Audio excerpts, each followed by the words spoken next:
conforme combinado na última aula, vou fazer alguns vídeos aqui a respeito da matéria até agora da nossa cadeira, né?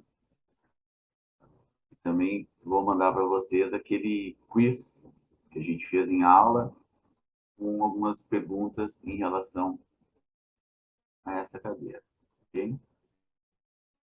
Então, nessa disciplina, Introdução à Educação Física, os objetivos são os seguintes: desenvolver uma percepção analítica e reflexiva sobre as ideologias norteadoras que fundamentaram e influenciaram o desenvolvimento da educação física no Brasil até os dias atuais, estudar e discutir o objeto de estudo da educação física e esclarecer as esferas de estudos acadêmicos e de prática profissional em educação física. Então, depois, né, quando a gente terminar essa cadeira, esses são os objetivos que nós temos, né? Temos que estar com esses 3 objetivos aí afiadinhos.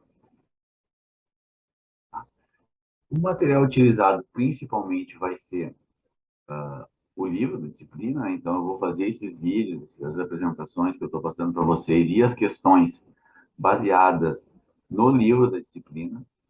Quando eu posso falar alguma coisa assim, que talvez algum autor fale um pouco diferente do que está no livro da disciplina, mas eu vou avisar vocês. E principalmente quando for um conteúdo extra, vai ter um aviso. Vocês podem pular aquela parte, coisa assim. Eu também vou basear em alguns livros, artigos e algumas lives disponíveis no YouTube. Eu vou colocar na descrição do vídeo algumas lives que eu acho muito interessantes, que aprofundam os temas, né, que a gente vai tratar. Mas, para a prova, principalmente, que lembrando que no próximo encontro já é o encontro final da disciplina e temos a prova, vocês se concentrem, né, na parte do material mesmo do livro. Okay? Então, a unidade 1 tem os seguintes objetivos de aprendizagem. Compreender o que é conhecimento e o que ele representa, saber quais são as características dos principais tipos de conhecimento, entender o conceito de ciência e sua história, saber o que é epistemologia, qual a sua importância e qual a relação com a educação física, entender como ocorreu o desenvolvimento e descrever e discursar sobre suas principais linhas epistemológicas. Então, é mais ou menos isso, né, que no primeiro vídeo que a gente vai até os tipos de conhecimento, né, que é o primeiro tópico.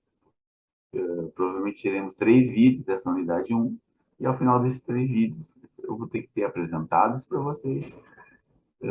O ideal é que vocês também leiam o livro da disciplina e também façam lá a trilha de aprendizagem para complementar tudo isso que eu estou falando para vocês. Então, no tópico 1, o que é o conhecimento? Existe uma definição de dicionário. Que o conhecimento é o ato de conhecer, noção, informação, notícia, ciência, princípio de vida, expertise, discernimento, critério, consciência de si. Mas essa definição de dicionário não abrange tudo, né, sobre o conhecimento. Então, nós precisamos aprofundar este conceito, né? A título de curiosidade, né, a primeira tentativa de sistematização ocorreu com os filósofos pré-socráticos.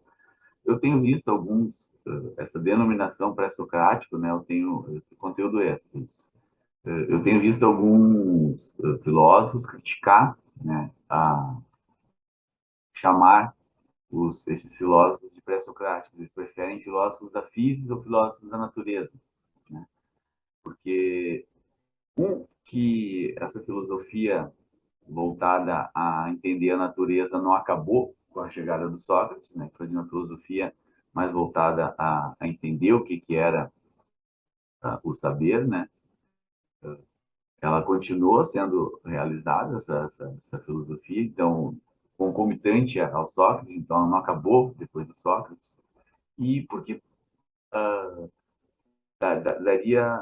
pareceria que dá uma importância menor a esses filósofos, né, pré-socráticos ou filósofos da física do que eles realmente têm. Eles têm uma importância maior do que terem vindo antes do Sócrates. Então, qual é a definição clássica de conhecimento? Que o Sócrates dá, ou o Platão dá. Na verdade, o Sócrates não deixou nada escrito. Platão era um discípulo de Sócrates que escreveu os diálogos socráticos, né?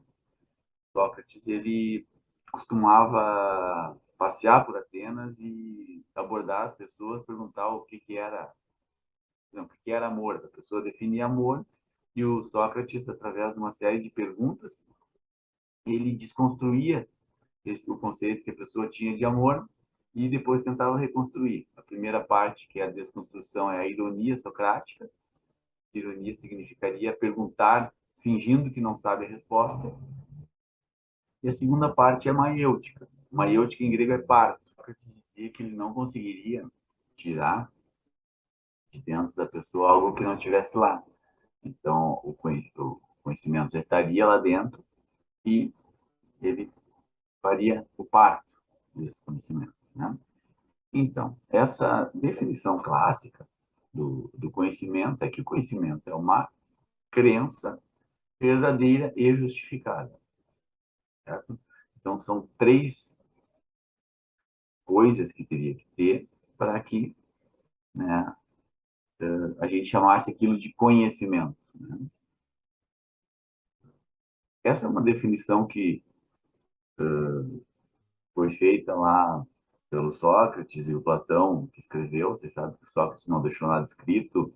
O que a gente sabe sobre o Sócrates são as coisas que o Platão e outros escreveram sobre ele. E ela foi feita.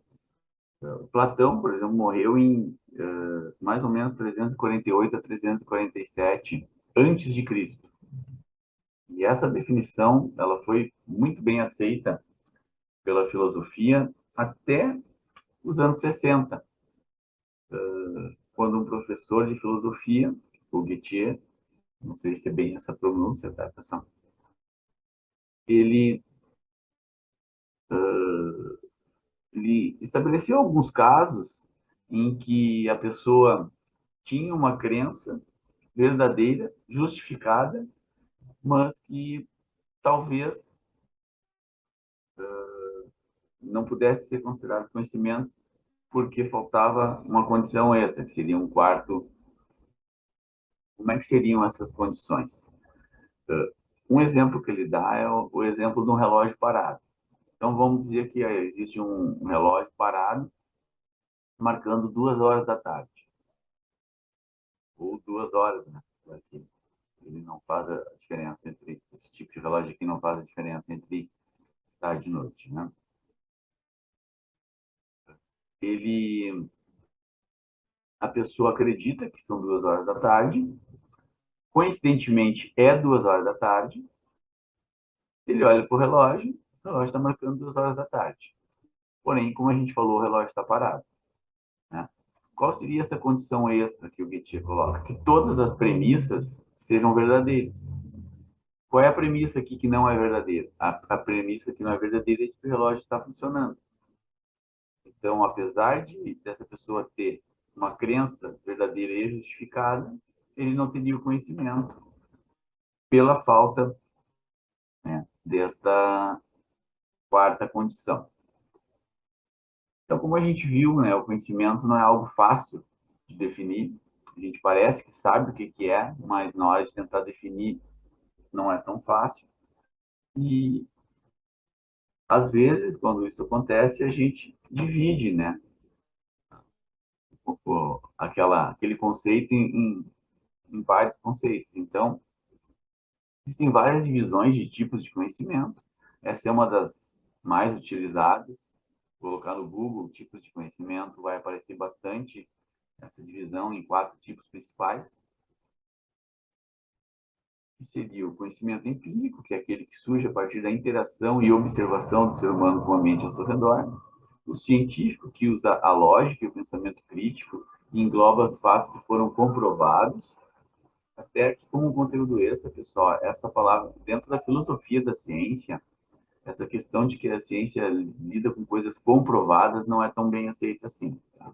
O Popper, por exemplo, ele diz que uma hipótese pode ser refutada ou corroborada, E corroborada nesse sentido, assim, ele dá um sentido de corroborada, inclusive, não definitivamente. Corroborada, pelo menos até que novas pesquisas sejam feitas. E novas pesquisas poderiam refutar aquela hipótese. Então, a gente nunca teria uma hipótese, né, segundo Popper, uma hipótese 100% comprovada que a gente possa dizer que nunca mais deixará de, de ter que ser estudada, né? Isso fica pouco como um conteúdinho extra, assim, tá? O conhecimento filosófico, que é baseado nas reflexões que o homem faz sobre todas as questões imateriais e subjetivas, e o conhecimento religioso, baseado na fé religiosa, acreditando que esta é a verdade absoluta. Então, o conhecimento empírico, aqui, ou de senso comum. Bom, então, é aquele adquirido com a experiência, né? Aquele pela observação, né? De coisas que vão acontecendo sistematicamente, não observação sistemática, coisas que sistematicamente, nesse caso, eu quis dizer, coisas que as pessoas foram observando que, que acontecem uma depois da outra, né? Pode dar origem a fatos comprovados, é transmitido entre gerações, né?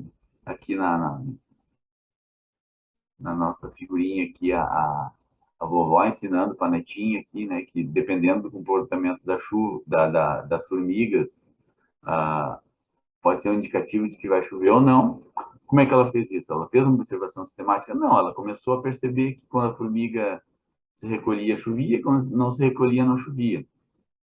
Mas não foi uma observação metódica, sistemática. Ela foi, né, observou, ou então, de repente, ela já aprendeu isso com alguém e foi passando de geração em geração. Aprendido por tentativa e erro.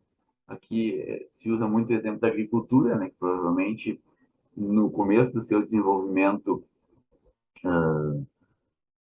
foi muito tenta uma semente, tenta outra, coloca mais água, coloca menos água, planta num tipo de terreno, planta no outro tipo de terreno, e com o tempo eles foram aprendendo as melhores maneiras. A agricultura hoje é uma ciência. Hoje se estuda cientificamente o melhor terreno, o melhor adubo, os melhores agrotóxicos. Então, se faz testes metódicos e sistemáticos. Então, é um exemplo, né, a agricultura, de um tipo de conhecimento que é empírico, de senso comum, mas que foi estudado cientificamente. Aqui, pessoal, já que nós falamos de educação física, a gente pode dizer, por exemplo, que a maior parte dos sistemas de, na musculação, por exemplo, de tentativa de quebra dos platôs, super série, rest and pause, a maioria desses sistemas foram desenvolvidos pelos fisiculturistas lá nos anos 70, anos 80, de maneira empírica, né? Foi por tentativa e erro. Tenta fazer chegou num platô, não estava conseguindo mais crescer, começou a fazer um tipo diferente de treinamento, deu certo para um, deu certo para outro, não deu certo para outro, esse funcionou, esse não funcionou. E hoje existem artigos científicos tentando mostrar se um tipo de treinamento é superior mesmo ao outro. Então, iniciou como tentativa e erro e hoje está sendo estudado para ter uma comprovação ou uma corroboração, como eu falei anteriormente, né? E isso, em várias áreas da saúde, tem coisas que acontecem mais ou menos dessa maneira, na educação física, até na medicina. O conhecimento empírico, pessoal, é ametódico e assistemático. Então, não existe um método assim, eu vou verificar tantas vezes se quando as formigas entram, chove. Ele tem muito por exemplo, nos exemplos que eu dei do fisiculturismo, tem muito de evidência anedótica. Quando vocês ouvirem falar em evidência anedótica, é aquela evidência do funcionou para mim. Não existia um sistema para verificar Não existia um método para verificar aquele conhecimento. Aquele conhecimento, eu fiz tal treino e o treino foi bom para mim. Isso é uma evidência anedótica. Eu tomei chá de limão com mel e a minha garganta melhorou. Isso é uma evidência anedótica. Funcionou para uma pessoa ou para duas, três pessoas. Não é conhecimento científico. É uma evidência que pode vir a não se comprovar. O conhecimento empírico pode ser verificado, né? Então, se alguém diz, usando aqui de novo o exemplo das formigas, toda vez que as formigas começam a voltar para o formigueiro, vem chuva depois. Isso é uma coisa que pode ser observada, né? E refutada ou comprovada, e ele é falível. É um conhecimento que pode falhar. Conteúdo extra aqui, né? Então, quem quiser pular essa partezinha do vídeo aí, pode pular. Eu lembrei aqui do problema da indução, né? Começou lá com o David Hume, mas o Popper trouxe de volta. Qual é o problema dessa questão de observar, por exemplo, aquilo que eu falei das formigas, né? E fazer uma extrapolação, né? Eu vi 10 vezes que as formigas entraram no formigueiro e no outro dia choveu. E daí eu concluo que todas as vezes que isso acontecer vai chover. Uma vez que isso não ocorra, refuta a minha conclusão, que é o exemplo que ele dá dos cisnes negros, né? Dos cisnes brancos. Que pode ter observado 1 milhão de cisnes brancos, daí tu conclui que todos os cisnes são brancos, mas a observação de apenas um cisne negro refuta todas as tuas observações. Então, por muito tempo, o próprio conhecimento científico utilizava muito da indução, mas depois dessas críticas, se desenvolveu outros métodos, que a gente vai ver um pouquinho mais adiante também. E o conhecimento científico, né? Muitos consideram esse tipo de conhecimento o conhecimento mais importante, ainda que existem alguns filósofos da ciência que não concordam com isso, mas a maioria, a gente pode dizer que a maioria acredita que o conhecimento científico é o mais importante.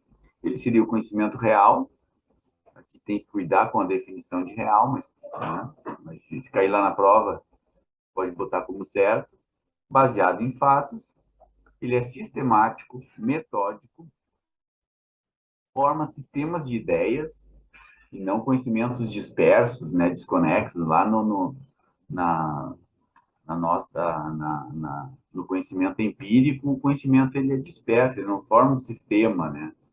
Como por exemplo as teorias da relatividade, a teoria da evolução, né?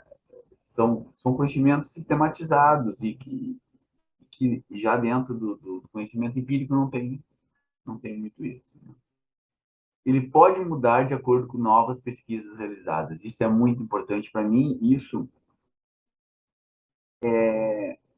o que faz o conhecimento científico ser tão importante é que ele não é dogmático, ou não deveria ser. Quer dizer, o conhecimento científico em si não é dogmático, às vezes os cientistas são. Lembrando que cientistas são seres humanos, lembrando que cientistas muitas vezes dedicaram sua vida a uma pesquisa, a construir um conhecimento, e que quando esse conhecimento é refutado, talvez ele tenha muita resistência, porque é um ser humano. Mas o sistema dentro da ciência vai acabar fazendo com que a, os novos fatos venham à luz. Existirão novas pesquisas.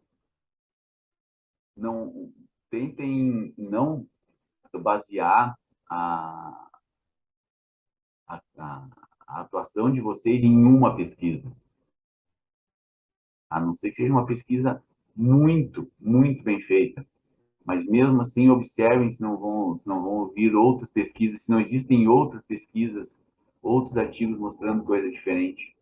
Porque o consenso científico, ele é formado por uma série muito grande de evidências.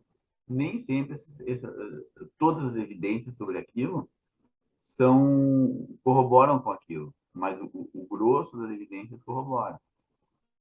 Mantenham-se atualizados, depois de formados, não só estudando, mas busquem procurar conhecer como pesquisar.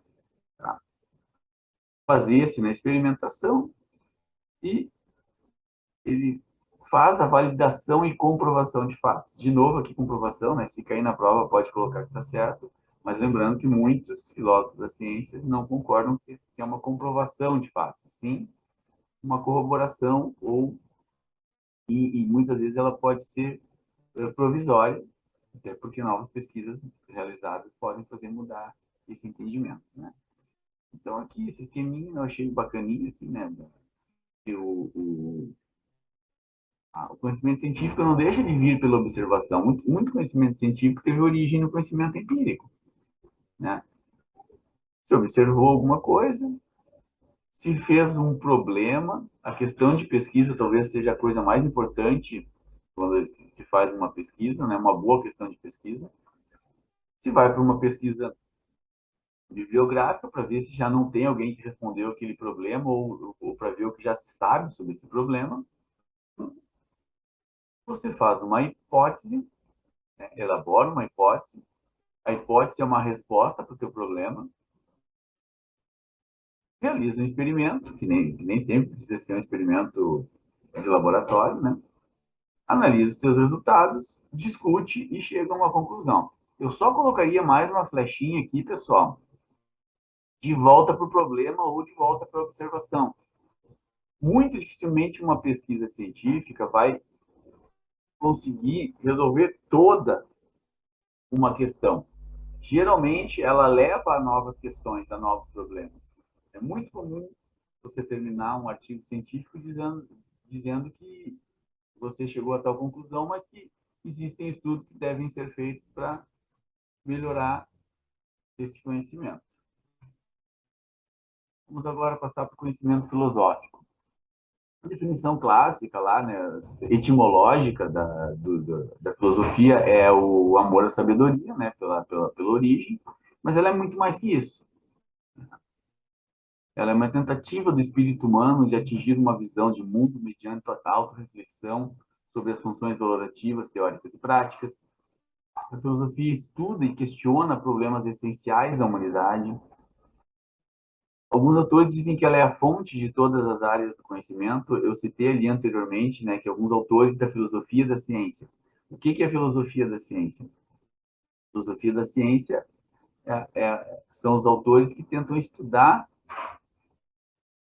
a ciência, né? Quais são os limites da ciência, o que é a ciência. Então, a filosofia da ciência não deixa de ser a fonte das ciências. É originada, né, esse conhecimento é originado de reflexões sobre questões subjetivas e imateriais. Então, num exemplo bem simples e tosco, vamos dizer, ele não quer saber que hora é. A filosofia quer saber o que é o tempo. É imaterial. Ela não é verificável. Não tem como verificar uma questão filosófica, né? O que é o tempo? Daí, tal autor diz que o tempo é isso, aquilo. Ou tem autores que dizem que o tempo não existe. Não há muito como verificar, né, essas afirmações. Ela utiliza a razão para resolver os problemas humanos. O tema fundamental da filosofia é a reflexão, pensamento, a discussão, o questionamento de ideias e conceitos, mas sem jamais distanciar-se da razão e do conhecimento. O conhecimento filosófico, então, por fim, caracteriza como sistemático, infalível e exato. Por fim, o conhecimento teológico, pessoal, ele é relacionado com a fé e a crença divina. Ele é de origem inspiracional, né? Por ser de origem inspiracional, por ser de origem divina, ele não pode ser confirmado nem negado. Então, tem gente que acha, por exemplo, que ciência e religiosidade são coisas que não podem andar juntas. Elas podem, porque são origens diferentes, são coisas diferentes, né? O, o mestre Sachot, ele diz que a gente utiliza óculos, né? A gente coloca os óculos, acessa o óculos. A gente, então, coloca o óculos da ciência para ver as coisas das ciências e aqueles que têm sua religiosidade podem colocar o óculos da religião para das coisas teológicas. O que eu quero dizer com isso tudo também? Né? O que também quer dizer que não pode ser confirmado ou negado? A atitude científica, segundo alguns filósofos, né, e cientistas também, em relação por exemplo, se existe Deus ou não, a atitude científica seria a atitude agnóstica. O que é uma atitude agnóstica? É não sei se existe ou não. Não tenho como saber, né? Porque cientificamente falando, eu não consigo nem provar, nem desprovar a existência do divino. Então, a ciência nem se ocupa com isso. Então, quando eu acesso o meu óculos da ciência, a atitude mais correta em relação a isso é o agnosticismo. Né? É quando eu coloco o óculos da minha religiosidade, aí cada um tem a sua, né? Cada um vai ter. Somos um país laico, o que é muito bom, porque você pode ser cristão, pode ser umbandista, pode ser espírita, pode ser judeu, e aí, a princípio, está tudo ok. Então, por um lado, as crenças dos teólogos fundamentam-se nos ensinamentos de textos sagrados, enquanto que os cientistas buscam em suas pesquisas fatos concretos capazes de comprovar ou refutar suas hipóteses. Por fim, o conhecimento teológico também tem como característica ser infalível e indiscutível, pois trata-se de revelações sobrenaturais da divindade. Então, lembra lá, o conhecimento filosófico também era infalível, mas ele não é indiscutível. À luz da razão, o conhecimento filosófico se discute. Já o conhecimento teológico, ele é dogmático. Né? Ele não permite que seja discutido porque ele tem essa revelação divina. Aqui um quadrinho resumo, né? Está lá no livro de vocês. É interessante ver. O, então, eu agradeço vocês pela atenção. Eu lembro que eu vou colocar junto ali o quiz, né? Um link para vocês responderem o quiz. Tentem responder sem utilizar a, apoio de material, porque aí vocês vão tentar forçar o cérebro ali a buscar essa informação e isso é importante. Certo, pessoal? Até a próxima.